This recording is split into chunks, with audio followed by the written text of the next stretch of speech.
미국 알라바마주 엔터프라이즈라는 소도시에는요, 특별한 돌비석이 하나 세워져 있습니다. 그 돌비석에는 이러한 말이 기록이 새겨져 있습니다. 우리는 목화를 갉아먹었던 목화 바구니라는 벌레에게 감사한다. 그러면서 큰 벌레가 이렇게 세워져 있습니다. 우리는 목화를 갉아먹었던 목화 바구니라는 벌레에게 감사한다. 아마 세상에 수많은 감사비 세워졌지만 이 벌레에게 감사한다는 감사비는 참 보기 드물 거라고 생각을 합니다. 여기에는 물론 역사적인 배경이 있는데요. 1895년에 이 목화를 주로 재배했던 이 알라바마 지역에 이 목화 바구니라는 벌레떼가 극성을 피워서 이 목화를 수확할 수가 없었고, 그래서 그 지역은 많은 어려움을 겪게 됩니다. 그 당시 그 지역의 주민들은 이 재앙을 극복하기 위해서 목화 대신에 땅콩을 심었고, 오늘날 그 지역은 세계적인 땅콩 생산지로 큰 번영을 누리게 되었습니다. 그 목화 바구니 때로 그 목화 생산이 차질을 빚었던 그 시대로부터 얼마 되지 않아서 화학 모직이 개발이 되었고요. 따라서 목화 산업은 곧바로 사양 산업이 되고 말았는데, 이 알라바마주는 이 땅콩 재배로 인해서 그러한 피해를 사전에 예방할 수가 있었다는 것이죠. 그래서 그 지역 사람들은 이 목화 바구니라는 벌레에게 감사를 표하는 그런 돌비석을 세운 것입니다. 오히려 목화 바구니라는 벌레 때문에 목화 생산에 차질을 입었고 큰 재정적인 위기를 맞았지만, 그 위기가 기회가 되어서 오히려 그 지역이 크게 번영할 수 있게 되었다는 것이죠. 음악을 하는 사람들은 잘 알고 있는 그 지휘자 중에 한 명이 이탈리아 사람인 토스카니니라는 지휘자입니다. 이 사람은 어릴 때부터 심한 근시를 앓아서요, 19세 때 오케스트라의 첼로 연주자로 들어갔는데, 이 심한 근시로 악보를 잘 볼 수가 없어서 어쩔 수 없이 악보를 다 외울 수밖에 없었다 그럽니다. 어느 날 중요한 연주회를 앞두고 지휘자가 아파서 누군가가 대신 지휘를 했어야 되는데, 결국 곡 전체를 암기하고 있던 이 토스카니니가 대신 지휘를 하게 되었고, 그날을 기점으로 해서 결국 이 토스카니니는 유명한 첼로 연주자가 아니라 유명한 지휘자가 됩니다. 위기가 닥쳤을 때 보통 사람들은 다음에 세 가지의 반응을 통해서 세 부류의 사람들로 나눠진다고 그렇게 우리가 일반적으로 얘기를 합니다. 첫째는 위기 앞에 쉽게 포기하는 사람들이 나옵니다. 영어로는 퀴러라는 표현을 씁니다. 쉽게 포기한다는 것이죠. 두 번째 부류의 사람은 위기 앞에 그냥 꼼짝도 하지 못하고 복지부동하는, 머물러버리는, 정체돼버리는 그러한 부류의 사람들이 있다 그럽니다. 이걸 영어로 캠퍼라고 표현을 합니다. 위기 앞에서 캠핑을 하고 있는 것이죠. 세 번째 부류의 사람은 이 위기를 맞이했을 때 담대히 극복하는 사람들인데, 그들을 영어로는 클라이머라고 표현합니다. 즉 등반해서 산 정상을 정복하는 사람들, 그러니까 위기를 극복하는 사람들이라는 것이죠. 참 역설적이지만 우리에게 있어서 위기는 또 하나의 기회가 될 수가 있습니다. 우리는 위기를 통해서 우리가 걸어온 지난날의 여정, 우리 자신을 돌아볼 수 있는 시간을 갖습니다.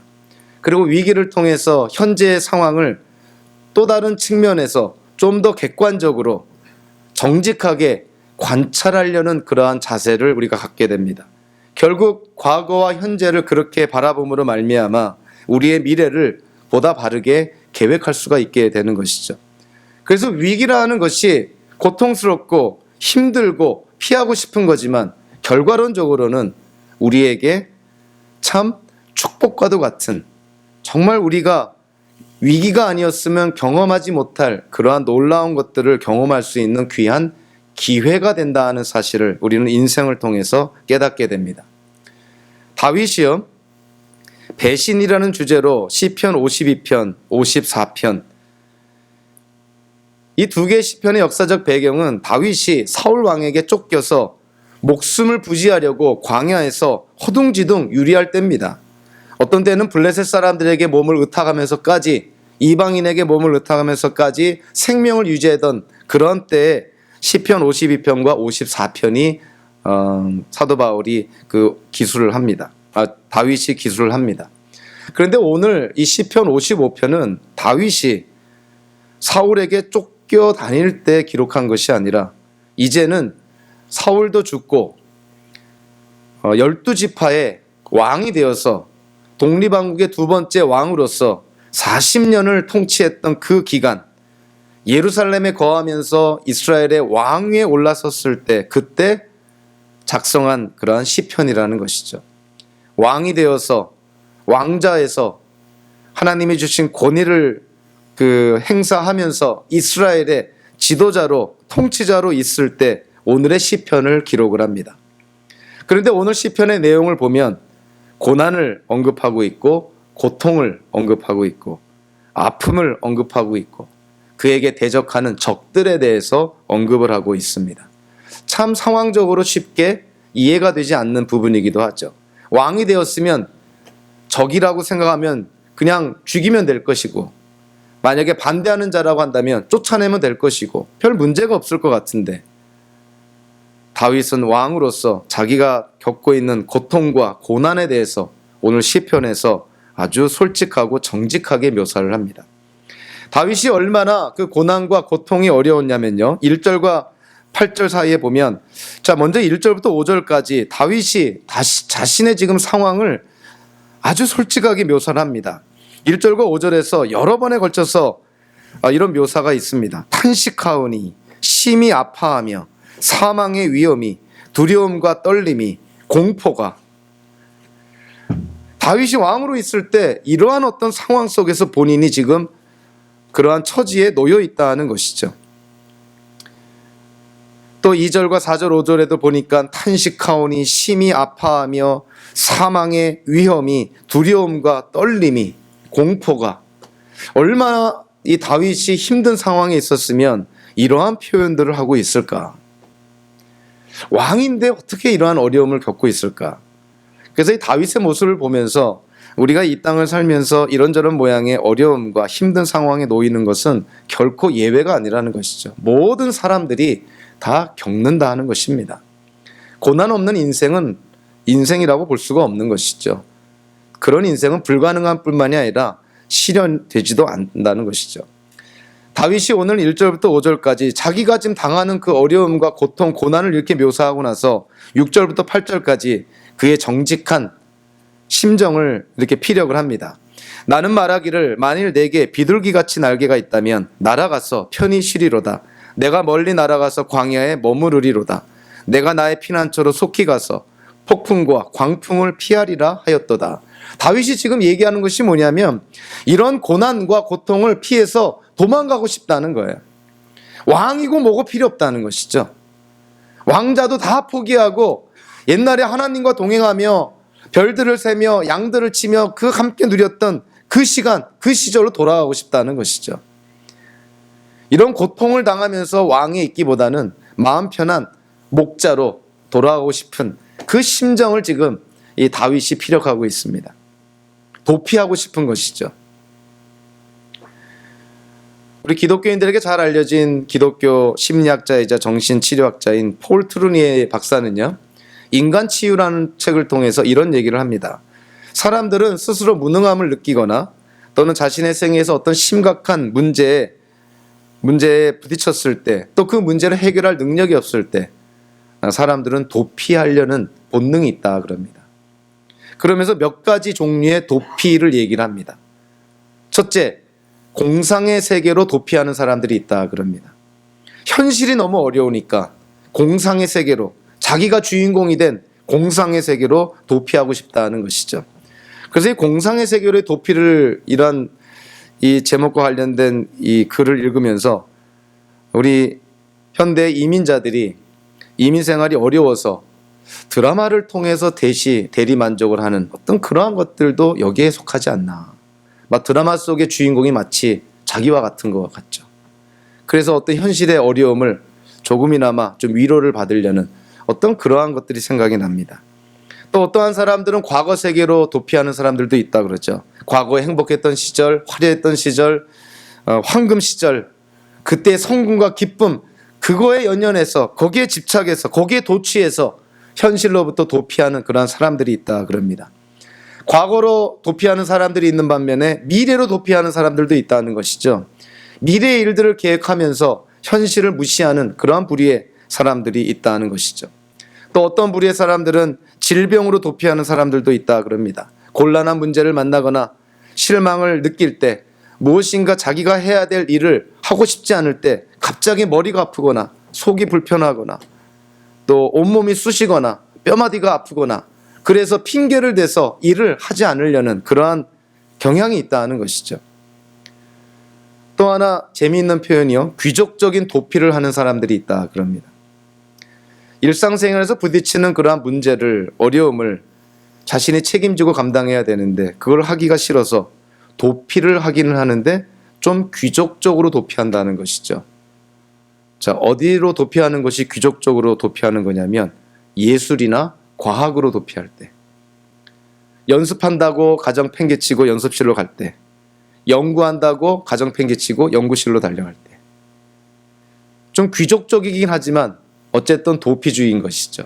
피하고 싶은 것이죠. 현실을 도망치고 싶은 것이죠.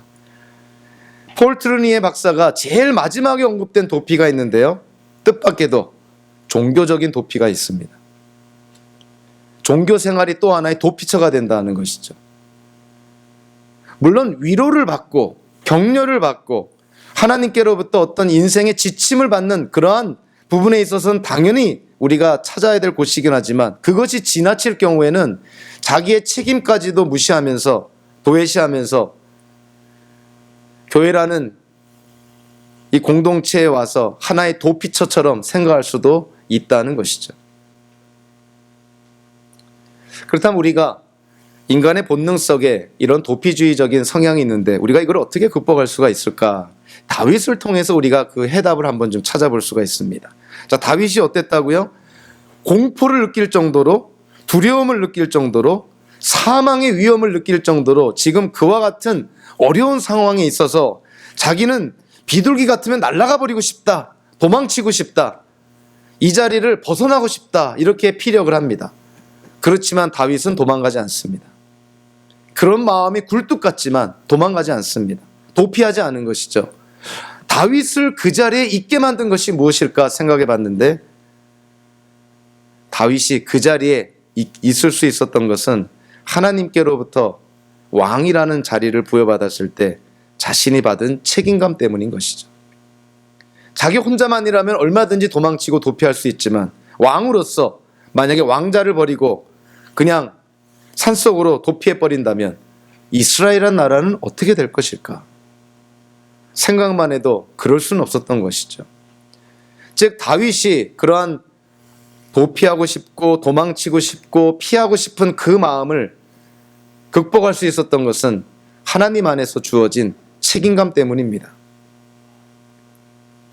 그래서 우리가 일상생활에서나 신앙생활에서 상황이 좀 어렵다고 했어요. 우리에게 주어진 역할과 책임을 우리가 포기하고 그거를 저버리고 도망간다면 그거는 평생 후회할 일입니다. 정말 요즘은 이전에는 볼 수 없었던 일들이 막 기사로 나타나고 있죠.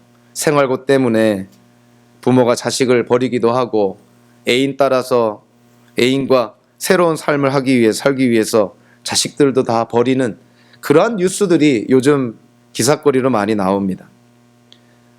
자기의 지금의 생활이 힘들다고 해서, 어렵다고 해서, 단조롭다고 해서, 지루하다고 해서 하나님께로부터 주어진 그 책임을 만약에 피하고 도피하고 무시하고 의도적으로 그거를 감당하지 않는다면 평생, 이건 도피주의가 아니라 패배의식에 젖어서 살게 됩니다.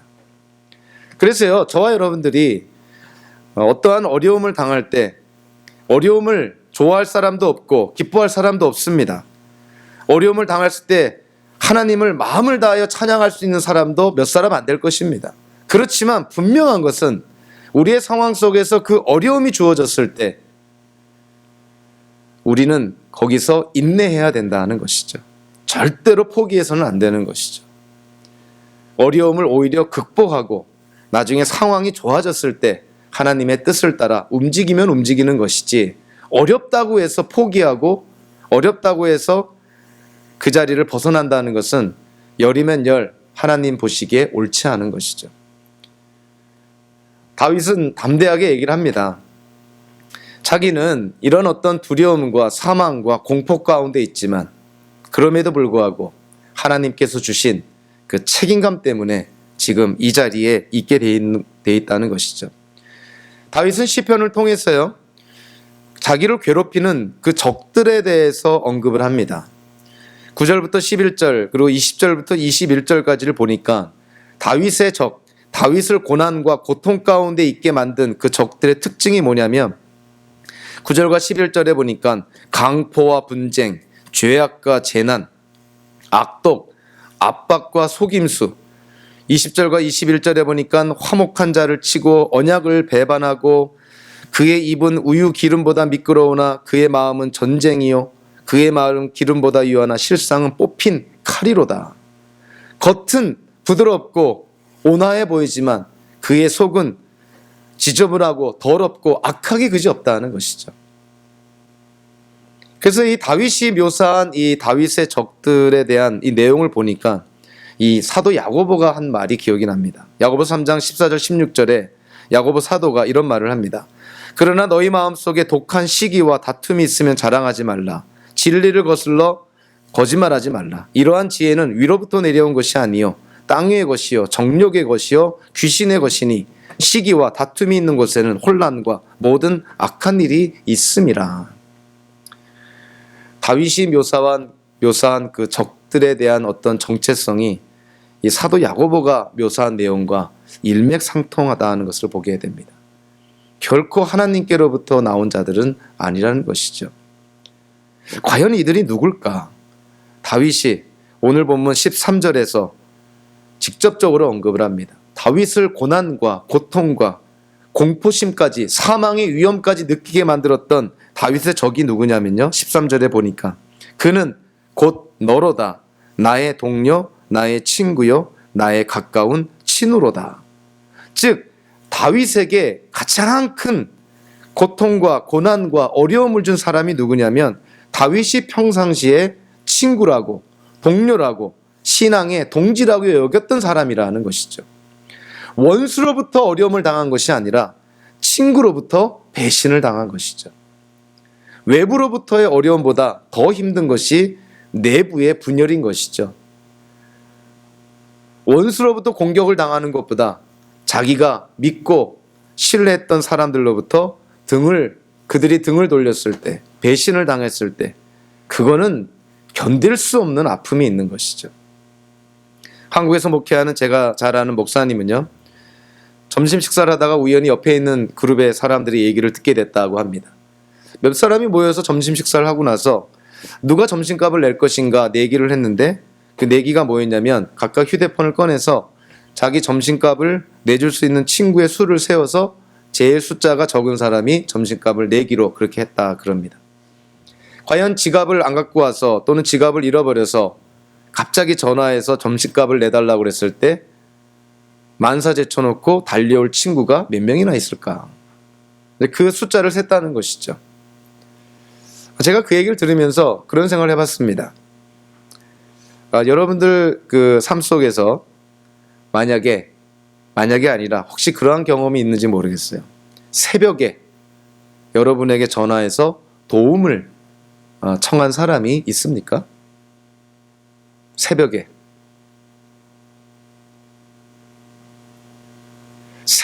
전화해서 도움을 청한다고 했을 때는 상당한 신뢰가 밑바탕이 돼야 되겠죠. 현대 사회에서 또 미국 사회에서 새벽에 누구네 집에 전화한다는 것은 그거는 큰 결례입니다. 그거는 아주 우리가 피해야 될 그러한 신뢰 중에 하나죠.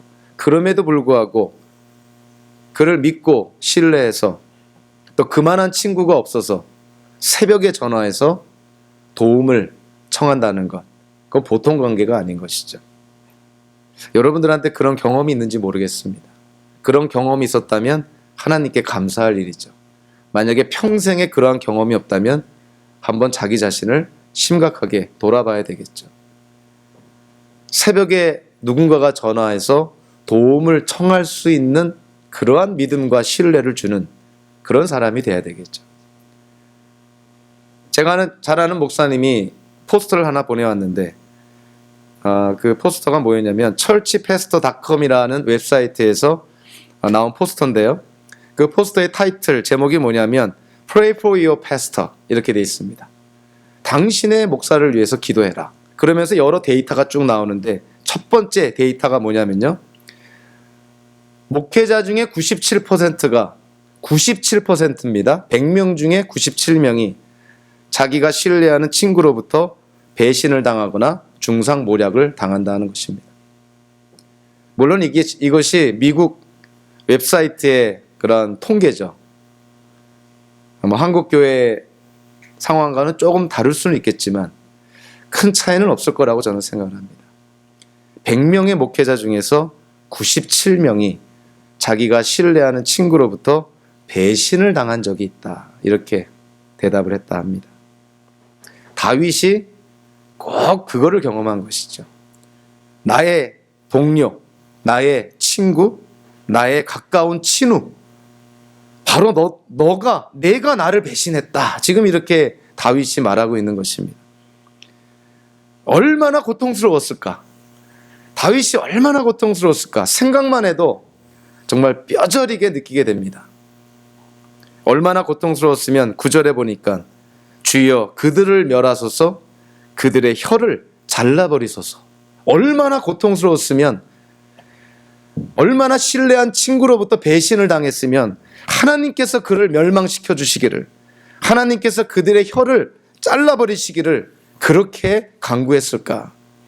사실 시편을 우리가 읽다 보면 이러한 성경 구절을 따로 문맥과 관계없이 따로 떼어서 우리가 보면 야, 다윗이란 사람이 어떻게 이럴 수가 있을까 이런 생각을 하지만 시편 55편 전체를 통해서 우리가 이해하면 10분 이해가 되고도 남습니다. 얼마나 친구로부터의 배신이 고통스러웠으면 하나님께 이런 간구를 했을까. 15절에 보니까 사망이 갑자기 그들에게 임하여 산채로 스올에 내려갈지어다.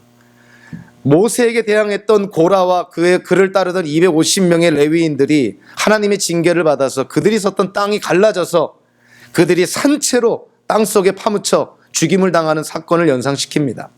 다윗이 아마 분명히 그 사건을 연상하면서 하나님께서 자기를 배신한 그들에게 그와 같은 징계를 내릴 것을 그렇게 구하고 있는 것이죠. 하나님, 나를 배신한 저들의 땅이 갈라져서 저들이 산채로 지옥에, 음부에 떨어지기를 원합니다. 그 다윗의 그 아픈 마음을 우리가 좀 이해를 했으면 좋겠습니다. 미국에서 1960년대에 인권운동이 많이 활발하게 일어났는데요. 그 당시 인권운동에 앞장섰던 그 시민권 운동가들이 좌절과 실망과 또 변하지 않는 현실 때문에 많은 어려움을 겪게 됩니다. 수많은 핍박 속에서도 박해 속에서도 꾸준히 인권운동을 했는데 나아지는 것이 없습니다. 오히려 백인들로부터 공권력으로부터 미국 정부로부터 핍박을 계속 받게 되는 것이죠. 너무나 소모적인 그런 어떤 인권운동을 하다 보니까 이들이 의기소침해지고 좌절에 빠져서 포기하려는 그러한 단계까지 와 있습니다. 이들을 지도했던 지도자가 마틴 루터 킹 목사였죠. 이 마틴 루터 킹 목사가 이러한 상황에서 그들에게 분명한 메시지를 전해줘야 되는데 이들을 다시금 인커리지해서 격려해서 인권운동을 할 수 있도록 하나님께서 원하시는 방향으로 이 사회가 나아갈 수 있도록 다시금 이들을 격려해야 되는데 어떠한 메시지를 전할까 고민하다가 마틴 루터 킹 목사의 설교 한편으로 좌절에 빠져있던 사람들이 다 힘을 얻고 다시금 자리를 박차고 일어나서 인권운동에 앞장서게 됩니다. 마틴 루터 킹 목사가 그들에게 전한 설교의 제목이 뭐냐면 세상은 공의로운 하나님의 수중에 있다는 것이 제목이었습니다. 우리가 살고 있는 이 세상은 공의로운 하나님의 수중에 있다. 즉 하나님께서, 공의로운 하나님께서 하나님의 공의로움 속에서 이 세상을 심판하실 것이다. 그 메시지를 전한 것입니다. 눈에 보이는 현실은 하나님의 공의와 정의가 실행되는 것 같지가 않은데, 오히려 세상은 불법과 편법과 부정이 판치는 것 같은데, 오히려 하나님의 뜻대로 바르게 살려는 사람들이 피해를 입고 어려움을 당하고 있는 그런 현실 속에서 마틴 루터 킹 목사는 선지자적으로 외칩니다. 하나님의 때에 이 세상에 하나님의 공의로움이 임하게 될 것입니다. 그때를 바라보고 우리 힘을 냅시다. 그 메시지에 사기가 꺾여있던 군중들이, 인권운동 지도자들이, 운동가들이 다시금 힘을 내서 인권운동에 앞장서게 됩니다. 그래서 그나마 지금의 상태까지 오게 된 것이죠. 마틴 루터 킹 목사가 하나님의 공의로움, 하나님의 정의로움, 하나님께 대한 믿음이 있기에 그와 같은 상황 속에서도, 그러한 위기의 상황 속에서도 그 위기를 돌파할 수가 있었던 것이고, 오히려 그 위기가 또 하나의 전환점이 되었던 것이죠. 자, 오늘 본문에서도 다윗을 보니까 다윗도요, 자기가 죽게 됐다고 하나님 앞에 고백합니다. 자기를 그와 같은 상황에 빠뜨린 자가 다름 아닌 나의 친구고 동료였다는 사실에 울분을 감추지 못합니다. 저들을 하나님께서 다 징계해 주시기를 그렇게 기도하고 그렇게 청원합니다.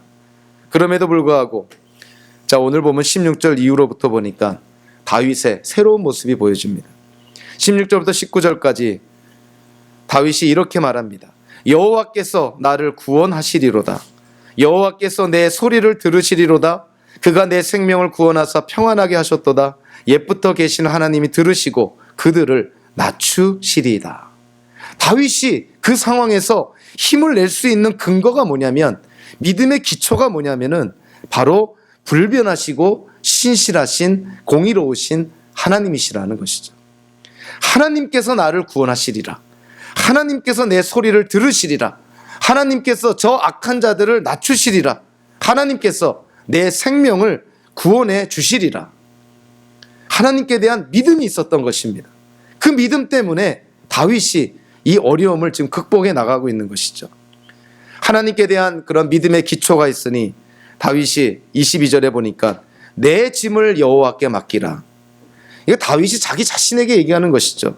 내가 이제 내 짐을 여호와께 맡기겠습니다. 그 이유가 뭐냐면, 그가 너를 붙드시고 의인의 요동함을 영원히 허락하지 아니하시리이다. 주께서 그들로 파멸의 웅덩이에 빠지게 하시리이다.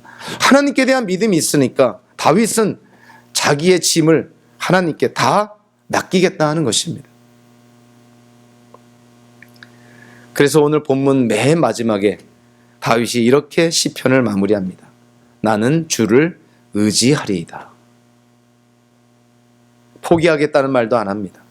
더 이상 도망치겠다는 말도 안 합니다. 더 이상 저 대적들을 하나님께서 멸망시켜 주시고 저들의 혀를 다 잘라버리시고 저들을 수올과 음부에 떨어뜨리게 해달라는 말도 안 합니다. 다윗이 마치는 말은 나는 주를 의지하리이다.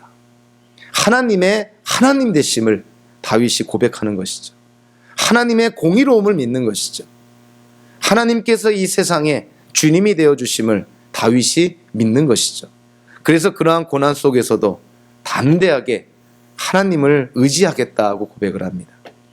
다윗의 이 신앙 고백과 같은 이 표현은요, 여호수아가 그의 인생의 말년에 이스라엘 공동체 앞에서 했던 그런 신앙 고백과 참 일맥상통합니다. 여호수아기 24장 15절에서 이렇게 말씀을 하시죠.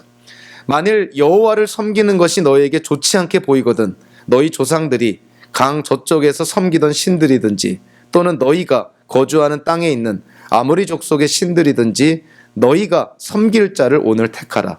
오직 나와 내 집은 여호와를 섬기겠노라 하니. 참 담대한 신앙 고백이죠. 이스라엘 공동체에게 저 이집트에 있을 때 당신네들이 믿었던 신을 섬기던가, 아니면 지금 이 요단강을 넘어서 가나안 땅에 들어왔는데 이 가나안 땅에서 이 이방인들이 섬겼던 신을 섬기던가, 우왕좌왕하지 말고 하나를 택하라는 것입니다. 그만큼 여호수아가 답답했던 것이죠. 그러면서 당신네들이 어떠한 신을 섬기던 나는 여호와 하나님을 섬기겠노라, 이런 고백을 합니다. 다윗도 어떠한 고난과 어떠한 역경과 어떠한 위기 속에서도 나는 주를 의지하리이다, 이렇게 오늘의 시편을 마무리합니다. 오늘의 시편은 다윗이 얼마나 큰 위기 가운데 있었는지, 그가 얼마나 신뢰했던 사람들로부터 배신을 당해서 그러한 어려움에 있게 되었는지, 그럼에도 불구하고 하나님만을 의지하고 하나님만을 신뢰하기로 결단하는 그의 모습을 보게 됩니다. 제가 잘 아는 분은요, 한국의 유수한 대학을 졸업을 합니다. 미국에 유학 가서 석박사를 다 하고 이제 한국으로 귀국을 합니다. 대학 교수에 지원을 하는데 여러 대학에 파이널리스트까지 올라갑니다. 여러분들 파이널리스트라 하면 보통 2명, 많아야 3명이죠. 그 파이널리스트에 여러 번 올라가는데 계속 떨어집니다. 뭐 이해는 되죠. 같은 그런 퀄리티, 같은 어떤 그런 역량을 가진 사람이라면 그래도 뭐 백도 있고 인맥도 있고 연줄이 있고 부모 덕도 보고 조상 덕도 보고 뭐 이런 사람들이 뽑히게 되겠죠.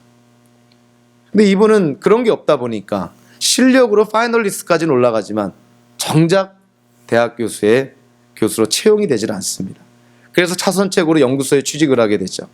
연구소에 취직을 했는데 연구소에 취직해서 일하다 보니까 이제는 미국에서 박사학위를 받았다는 것이 오히려 불리하게 작용됩니다. 한국에서 박사학위를 받은 사람 또는 지금 그 연구소에서 오랫동안 잔뼈가 굵게 일하는 연구원들로부터 텃세로 말미암은 심한 그런 마음고생을 하게 되는 것이죠. 심지어는 연구를 하다가 손가락이 잘리는 그런 사고까지 당하게 됩니다. 이분이 그러한 상황 속에서 손가락이 잘려서 구급차를 타고 이 이머전시로 이렇게 달려가는 그 구급차 안에서 이런 생각을 하게 됐다 그럽니다. 이것이 내 인생의 바닥이구나, 밑바닥이구나. 이것이 인생의 밑바닥이라면 이제 올라가는 일만 남았구나. 손가락이 잘려져서 그러한 상황 속에서 좌절하는 것이 아니라 그의 마음을 치는 것이 뭐냐면 더 이상 내려갈 데가 없다는 것이죠. 인생의 밑바닥에 왔으니 이제 올라갈 일만 남았다 하는 것이죠. 오히려 그런 상황 속에서도 그러한 위기를 기회로 삼아서 열심히 연구에 정진합니다. 결국 자신의 모교이자 그런 유수한 대학에 지금 정교수로 일하게 됐고, 동남아시아의 어떠한 그쪽에서 연구를 많이 하다 보니까 그 나라로부터 유명 인사 대접을 받게 되고 여러 가지 상도 받게 됩니다. 물론 본인은 운이 좋아서 그렇다 그러지만 연구를 잘해서 여러 가지 상을 받고 참 훌륭하게 지금 맡겨진 일을 잘 감당하고 있습니다. 위기를 위기로 보지 않고 위기를 기회로 봤을 때 그러한 결과가 나올 수 있었다는 것이죠. 저와 여러분들이 하나님을 믿는 하나님의 자녀로 우리의 미래와 우리의 앞날이 하나님 손안에 있음을 우리가 고백하고 그거를 진정으로 믿는다면 현재의 위기가 영원하지 않습니다. 현재의 위기는 언젠가는 끝나게 되어 있습니다. 여러분들이 앞으로 당할 위기도 영원히 지속되지 않습니다. 위기는 끝나게 되어 있습니다. 그 위기를 통해서 그거를 우리가 기회로 삼아서 우리 기독교적으로 말하면 포장된 하나님의 축복으로 삼아서 기회를 통해 그 위기를 통해 하나님께 대한 믿음과 신뢰가 더욱 굳건하여져서 이 땅을 살 때 정말 하나님의 영광을 드러내는 그런 모든 성도님들 되시기를 주님의 이름으로 축원합니다. 기도하겠습니다.